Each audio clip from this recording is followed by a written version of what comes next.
Alam niyo ba kung bakit pilit nilang inaalam ang detalye ng confidential fund ng OVP? Halika, pag-usapan natin. Si Vice Presidente Sara ay dating namuno sa National Task Force to End Local Communist Armed Conflict. Ito ay lumalaban sa mga teroristang grupong CPP, NPA, NDF sa loob at labas ng gobyerno. Napapansin niyo ba ang mga tanong ng mga congressman at senador?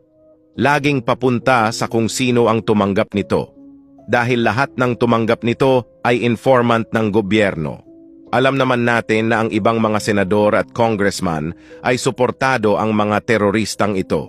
Hindi lang suportado kundi miyembro pa sila nito. Kaya kahit ang COA ay tumatangging ipubliko ito sa kadahilanang malalagay sa panganib ang buhay ng mga informant pati na ang mga pamilya nila. Galit na galit ang mga ito dahil humina ang armadong pakpak nila